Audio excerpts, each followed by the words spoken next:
नमस्कार श्रोते हो, श्राव्य कथा मराठी या चॅनलवरती आपले सहर्ष स्वागत आहे.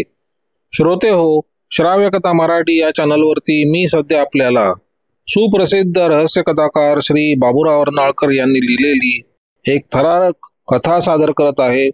कथेचं नाव आहे झुंजारची आगेकूच आणि या कथेचा पुढील भाग 10वा. एरवी झुंजारनं वर येणाऱ्या त्या खाजगी लिफ्टची अस्पष्ट गरगर ऐकली असती, पण यावेळी तो अतिशय गडबडीत होता. मनातून त्यानं स्वतःला एक शिवी हसडली. काही क्षणाकरता घोटाळा झाला होता. आनंदराव मित्रत्वाच्या नात्याने आले नव्हते हे त्यांच्या चर्येवरून दिसत होते. या खेपेला त्यांचा मदतनीस भार्गवराम त्यांच्यासोबत होता. शिवाय एक धिप्पाड आणि गणवेश घातलेला पोलीस पण होता. काय आनंदराव, काय प्रकार आहे? त्यांना सहजपणे जोरात लिफ्टमध्ये ढकलत झुंजार म्हणाला. नेहमीप्रमाणे तुम्ही आनंदी दिसत नाहीत. आपलं बोलणं विजयाला ऐकू जात असणार हे त्याला माहीत होतं आणि तिनं योग्य ती हालचाल करावी यासाठी तो परमेश्वराचा धावा करत होता. विजया बुद्धिमान होती. झुंजारच्या तोंडून आनंदराव हे नाव ऐकताच तिनं मोटारीत बसून ती चालू केली आणि त्याबरोबर मोटारीची खास लिफ्ट वेगानं खाली उतरू लागली. पण बाईसाहेब, मालकांचं काय? नेताजीनं विचारलं. ते आपल्या मागून येतील, ती म्हणाली. मनातून तिला तितकीशी खात्री नव्हती. आपल्याला निसटता यावे यासाठी झुंजार शक्यतो वेळ आनंदरावांना अडकवून ठेवतील हे तिला माहीत होते, पण तो आपल्या मागून येईलच याची तिला खात्री नव्हती. इकडे झुंजार बैठकीच्या खोलीत उभा राहून आपल्या पाहुण्यांकडे नेहमीप्रमाणे मिश्किल नजरेने पाहत होता. आनंदराव त्याच्याकडे रागारागाने बघत होते. त्यांनी जे ऐकले होते त्यामुळे त्यांना झुंजारची अतिशय चीड आली होती. ते स्वतः 3 मुलांचे बाप होते, त्यामुळे किशोरीच्या मुलाच्या मृत्यूची बातमी ऐकून त्यांना अतिशय धक्का बसला होता. झुंजार, तू गडबड करू नकोस, मी तुला अटक केली आहे. ते तुमचे नेहमीचेच आहे, तो हसून म्हणाला.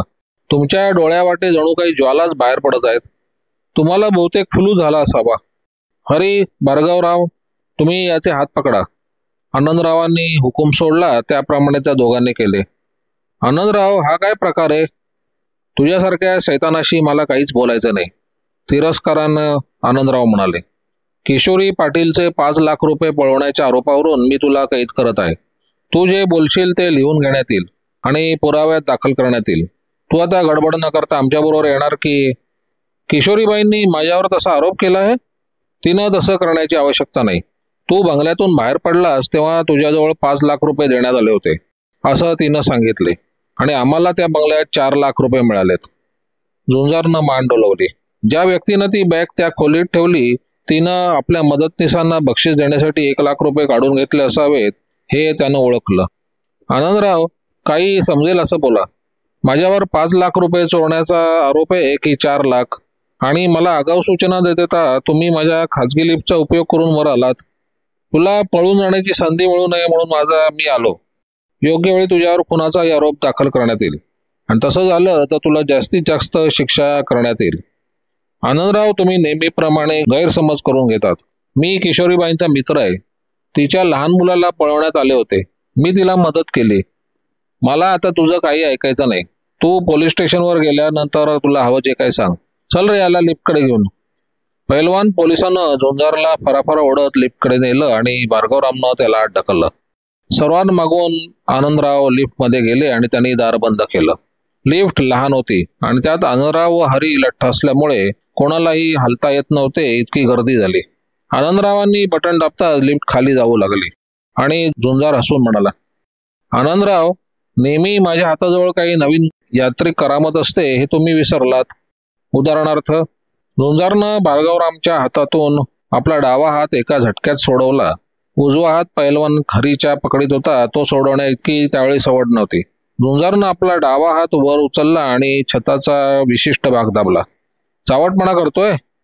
हा चावटपणा नाही, जोरानं शुद्ध हवेचा श्वास ओढत झुंजार म्हणाला. लिफ्ट अर्ध्या अंतरावर उतरली आणि कसला तरी आवाज होत होता. वरच्या एका छिद्रातून त्या अरुंद जागेत कसला तरी गॅस शिरत होता. पाजी, झुंजार, मी याबद्दल तुला... आनंदराव पुढे काही बोलू शकले नाहीत. त्यांना काही दिसले नाही. कशाचा स्पर्श झाला नव्हता, पण त्यांचं मस्तक गरगरू लागलं आणि पाय लटपटत होते. त्यांच्या दोघा जोडीदारांची ही तशीच अवस्था झाली. झुंजारनं आपला श्वास रोखून धरला होता. त्यानं लिफ्ट थांबवली आणि पुन्हा ती वर नेली. ती लिफ्ट इतकी लहान होती की कोणी खाली पडले नव्हतं. एकमेकात अडकून वाकले होते. लिफ्ट वरच्या मजल्यावर पोचल्यानंतर झुंजार श्वास रोखून बाहेर पडला आणि त्यानं धावत जाऊन समोरच्या खिडक्या उघडल्या. बाहेरची शुद्ध हवा वेगानं आत घुसू लागली. पुन्हा श्वास वाढवून त्यानं लिफ्टमधून त्या तिघांना बाहेर काढलं. अद्याप लिफ्टमधील गॅस पूर्णपणे नाहीसा झाला नव्हता. त्यानं त्या तिघांना बैठकीच्या खोलीत नेऊन निरनिराळ्या आराम खुर्चीवर बसवलं. आणखीन 15-20 मिनिटांनी ते शुद्धीवरती येतील. काय झालं हे त्यांना समजणार नाही अशी त्याची खात्री होती. त्यानं 3 मिनिटातच वेषांतर केलं. 2 मिनिटात विजयच्या मावशीला काही सूचना दिल्या आणि तो गॅरेजमध्ये गेला. त्यानं नेताजीची स्कूटर घेतली आणि तिथल्या लिफ्टमधून खाली गेला. विजयनं नंबर 1च्या योजनेप्रमाणे आपली मोटर वरळी येथील एका गॅरेजमध्ये नेली. ते गॅरेज झुंजारच्या मालकीचे होते. तेथे एक दिसण्यात जुनाट पण वेगवान अशी मोटर होती. विजयनं ती मोटर बाहेर काढली आणि त्या ठिकाणी झुंजारची भपकेबाज मोटर बंद केली. पुन्हा दुसऱ्या जुनाट मोटारीनं त्यांचा प्रवास सुरू झाला. छोटा प्रशांत अनेक प्रश्न विजय मावशीला विचारत होता. पहिली मोटर का थांबवण्यात आली? ती मागे का ठेवली? ही घाणेरडी मोटर कशाला? वगैरे वगैरे. विजया त्याचे समाधान करत होती आणि वेगानं मोटर चालवत होती. ती मालाड येथील आमराई नावाच्या ठिकाणी थांबली. तेथल्या एका गल्लीत एक लहानसे पण सुंदर घर होते. विजयानं त्या घरासमोर उघड्यावरच ती मोटर थांबवली आणि ती त्या घरात गेली. त्या घरात सर्व प्रकारच्या सोयी होत्या. ते घर झुंजारनं वेगळ्या नावानं विकत घेतले होते. कुठल्या तरी कारखान्यात काम करणारा एक मेकॅनिक आपल्या बायकोसह त्या घरात अधूनमधून राहत असतो एवढे त्या भागातील लोकांना माहीत होते. विजयानं चहा तयार केला. प्रशांतला दूध गरम करून पाजले. तिचा झुंजारवर विश्वास होता. पण आनंदराव एका पोलिसाला घेऊन तेथे आलेले तिने पाहिले होते. झुंजारला पोलीस कोठडीत बंद करण्यात आले होते अशी ती कल्पना करीत असताना मेकॅनिकच्या वेशात स्कूटरवरून झुंजार तिथे आला. तिनं त्याला गरम चहा दिला. चहापान करता झुंजारनं तिला आनंदरावांबद्दलची माहिती दिली आणि नंतर त्यानं तिथूनच किशोरीला फोन केला. छोटा प्रशांत स्वयंपाकाच्या खोलीत नेताजीला कांदे लसूण सोलण्यास मदत करत होता. किशोरीताई, तुम्ही एकट्याच आहात ना? तिचा आवाज ऐकू आल्यानंतर त्यानं विचारले. हो. काय नवीन घडलं की काय? तुम्ही चिंता करण्यासारखं काही घडलं नाही. एक बडे पोलीस अधिकारी आले होते. त्यांनी मला अटक करण्याचा प्रयत्न केला पण मी निसटलो. किती भयंकर आहे. तुम्ही आता कुठे आहात? तुमच्यापासून अवघ्या 10-15 मैलावर आहे. तुम्ही माझ्याबद्दल काही ऐकले नाहीत तरी चिंता करू नका. तुमचा प्रशांत अगदी आनंदात आहे. आज रात्री 7 ते 8च्या दरम्यान तुम्ही तुमच्या खोलीत एकट्याच असण्याची खबरदारी घ्या. सुनेत्रा तिथे आहे काय? नाही, ती मुंबईस गेली आहे. सुखासने जवळ नसतील अशी मी व्यवस्था करू शकेन. पण माझा धीर रघुनाथ आज संध्याकाळी येणार आहे. झुंजारनं तिला आपला फोन नंबर सांगितला आणि तो म्हणाला, 7 आणि 8च्या दरम्यान जेव्हा तुम्ही फोन कराल तेव्हा तुम्हाला प्रशांत बरोबर बोलता येईल. कदाचित तुमची आणि त्याची प्रत्यक्ष भेट होईल अशी मी व्यवस्था करीन. तोपर्यंत तुम्ही तुमची बतावणी सुरू ठेवा. सुनेत्रानं जेव्हा सायन दैनिकातील पहिल्या पानावरचा मथळा पाहिला तेव्हा तिला हसू आलं. झुंजार फरारी असा तो मथळा होता. त्याखाली प्रशांत पाटील याला पळवण्यात आले व नंतर त्याचा खून झाला त्यासंबंधीची खळबळजनक बातमी होती. पोलीस त्या ओढ्यातील गाळ काढण्यात गुंतले होते. सुप्रसिद्ध झुंजारचा त्या कारस्थानाशी काहीतरी संबंध होता.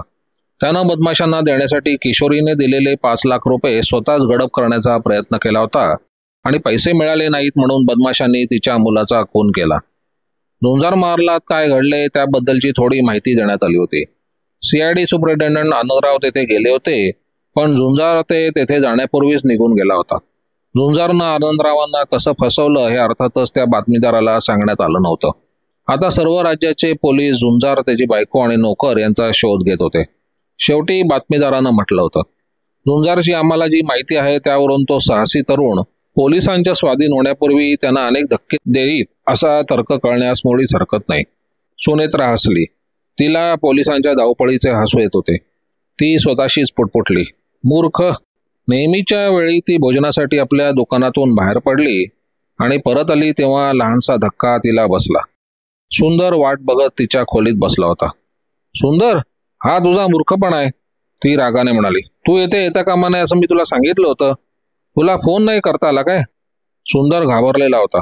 मरू दे फोन, तो म्हणाला. मदनने किंवा मी खून करायला कधी संमती दिली नव्हती. त्या मुलाला मुळी अपाय होणार नाही असं तुम्ही मला वचन दिलं होतं. मी पडावातून बाहेर पडलो तेव्हा तो आरामात झोपला होता. त्यानंतर काय झालं? असा उत्तेजित होऊ नकोस. मग काय हसत राहू? सुंदरनं रागानं विचारलं.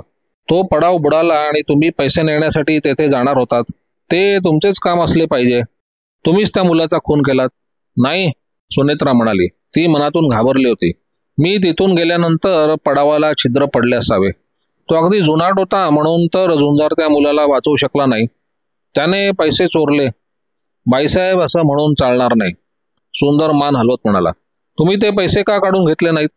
ते बंगल्यातील झुंजारच्या खोलीत कसे आले? तिनं त्वरेने विचार केला. मीच पैशाची बॅग पडावाच्या बाजूच्या त्या जुन्या बंगल्यात ठेवली होती. नंतर ती तेथून हलवण्याचा माझा विचार होता. त्यावेळी ती बॅग बरोबर घेऊन फिरणं मला शक्य नव्हतं. झुंजारनं ती शोधून काढली असावी. जे झालं त्याबद्दल मला वाईट वाटत आहे. या प्रकरणात फक्त तुम्हा दोघांना पैसे मिळाले, मला काहीच मिळालं नाही. तो मुलगा मरण पावला याचाच मी विचार करत आहे, सुंदर हट्टाने म्हणाला. जर पोलिसांना माझा संशय आला तर तुम्हीच ते काम माझ्यावर आणि मदनवर सोपवलं होतं असं मी त्यांना सरळ सांगेन. खुनाच्या प्रकरणात स्वतःला गुंतवण्याची माझी इच्छा नाही. मूर्खा, तुझ्या त्या सांगण्यावर कोणी विश्वास ठेवील असं तुला वाटतं की काय? ती रागाने म्हणाली. गेले कित्येक महिने तू आणि तुझा मित्र या कारस्थानाची तयारी करत होता. तो मुलगा अपघाताने मेला. त्याला कोणाचा इलाज नाही. तुला आता अधिक पैसे हवे असतील. तिनं आपल्या टेबलाचा खण उघडून 10च्या नोटांची 10 बंडल बाहेर काढले. हे एवढे 10,000 रुपये माझ्याजवळ आहेत. ते तुम्ही दोघांनी वाटून घ्या आणि पूर्वी ठरल्याप्रमाणे विमानाने कलकत्ता गाठा. तुमचं हे विमान इथून निघणार आहे कधी? आज संध्याकाळीच, सुंदर म्हणाला. त्याला तिथून कधी बाहेर पडतो आणि मुंबई सोडतो असं झालं होतं. ही बाई दिसण्यास सुंदर असली तरी निर्दयी आहे याची त्याला खात्री पडली होती आणि त्याला भलत्याच भानगडीत पडल्याबद्दल पश्चाताप होत होता. इकडे सुनेत्रा शांत होती. त्या 2 मवाल्यांची पीडा दूर झाली याचा तिला आनंद होत होता. आपल्यावर संशय येणार नाही अशी तिची खात्री होती. अलीकडे धंद्यात बरेच नुकसान झालं होतं. जरी ती बाह्यता मोठा आव आणत होती तरी सिंधी आणि गुजराती व्यापाऱ्यांबरोबरची स्पर्धा तिला महाग पडत होती. सर्व काही तिच्या योजनेप्रमाणे पार पडले होते. प्रशांत जिवंत नव्हता. झुंजार त्यात गोवला गेला होता आणि तिच्याबद्दल कोणालाही संशय नव्हता. फक्त एकच घोटाळा झाला होता. झुंजार पोलिसांच्या तावडीतून निसटला होता. ज्या माणसाबद्दल आपल्याला फारशी माहिती नव्हती त्या झुंजारला त्यात गोवण्याचा आपण प्रयत्न केला. ही चूक झाली की काय? झुंजारची प्रत्यक्ष ओळख झाल्यानंतर तो आपल्याला वाटत असे तसा बदमाश नाही असे तिला आढळून आले होते. पण तो आता कुठे असेल?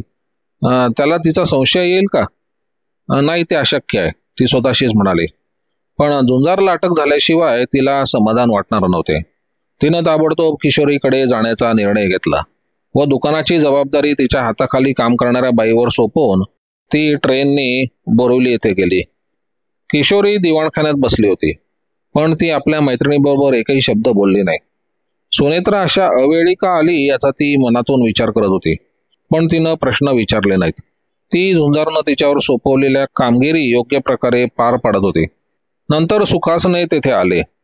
किशोरीने त्यांच्याकडे पाहिले सुद्धा नाही. ते सुनेत्राबरोबर बोलू लागले. आणखीन काही वेळानं रघुनाथ आपल्या भाऊजाईला भेटायला आला. यावेळी सुनेत्रा व सुखासने बाहेरच्या ओटीवर होते. रघुनाथनं MA पर्यंत शिक्षण घेतले होते. तो कल्याण येथे एका हायस्कूलमध्ये शिक्षकाचे काम करत होता. तो सुमारे 30 वर्षाचा होता. त्यानं सुनेत्राला लागलीच ओळखले, पण तिच्या नजरेला नजर देण्याची त्याला भीती वाटत होती. मला तुम्ही इथे असाल असं वाटलं नव्हतं, तो सुनेत्राला म्हणाला. भयंकर प्रकार झाला. वहिनी कशी आहे? तिला धक्का बसला असेल. मला तिची भेट घेता येईल का? अर्थातच, सुनेत्रा म्हणाली आणि तिनं त्याची व सुखासनेंची ओळख करून दिली. सुनेत्रा त्याच्याकडे आदाशी व चमत्कारिक नजरेनं पाहत होती, पण ते त्याच्या किंवा सुखासनेंच्या लक्षात आले नाही. रघुनाथराव, फार वर्षापूर्वी आपली याच ठिकाणी भेट झाली होती. तुम्हाला आठवतं का ते? तिनं त्याच्याकडे रोखून पाहत विचारलं. तुम्हालाही त्यावेळी सुट्टी होती. त्या रात्री किशोरीच्या लग्नाचा पहिला वाढदिवस साजरा करण्यासाठी मेजवानी होती. का कोणास ठाऊक, पण रघुनाथची चर्या एकदम उतरली आणि त्यामुळे सुखासने त्याच्याकडे आश्चर्याने बघू लागले.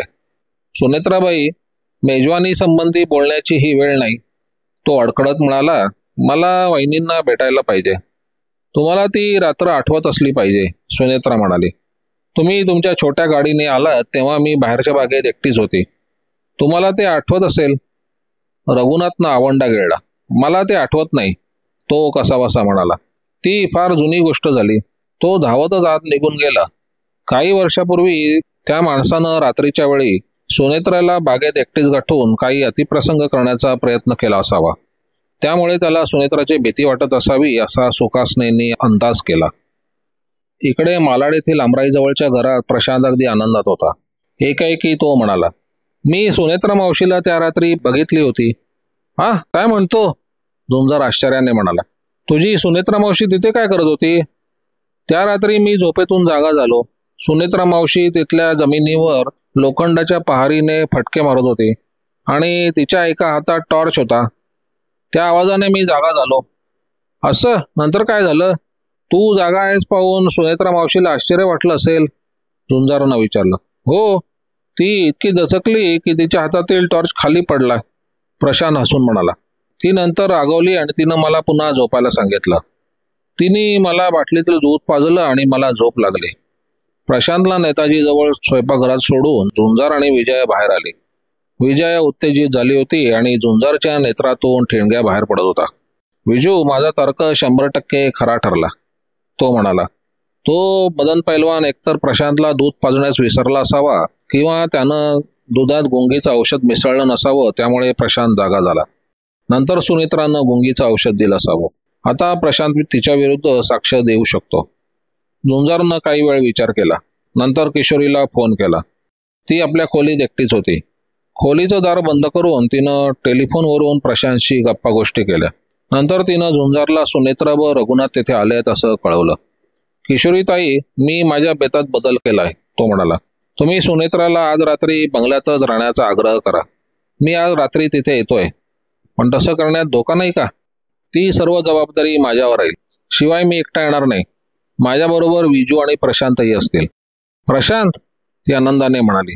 पण इथे पोलीस असतील, नोकरही असतील, त्यांचं काय? किशोरीताई, तुम्ही आता काही प्रश्न विचारू नका. दिवाणखान्यात बसून राहा. त्यावेळी तुमच्यासोबत सुनेत्रा, रघुनाथ आणि सुखासने असतील याची काळजी घ्या. आणि काय गंमत होते ती पहा. झुंजारनं नंतर मेकॅनिकचा वेश चढवला आणि तो स्कूटरवरून मुंबईस गेला. तो सुनेत्राच्या दुकानात पोहोचला तेव्हा 5 वाजले होते. दुकानात काही गिराईकं होती. आपण टाईपरायटर कंपनीचे प्रतिनिधी आहोत आणि आपल्याला टाईपरायटरमध्ये बिघाड झालाय असं सुनेत्राबाईंनी कळवल्यामुळे आपण तेथे आलो आहोत असं त्या बाईंना सांगितलं. ती बाई गिराईकांच्या गडबडीत होती. तिनं झुंजारला सुनेत्राच्या खोलीतील टाईपरायटर दाखवला आणि ती आपल्या कामाला लागली. झुंजारजवळ किशोरीला पाठवण्यात आलेली पत्र होती. त्यानं तोच मजकूर टाईप केला आणि त्याचे डोळे विस्फारित बनले. सुनेत्राला स्वतःबद्दल इतका आत्मविश्वास वाटत होता की तिनं याच यंत्रावर ती धमकीची पत्र टाईप केली होती. झुंजार 6 वाजण्याच्या सुमारास मालाड येथे आला तेव्हा खुशीत होता. तो म्हणाला, विजू, आज रात्री मोठी गंमत होणार आहे. पण पोलीस फक्त प्रशांतच्या जबानीवर समाधान मानतील. झुंजार म्हणाला, पोलिसांना कोण विचारतोय?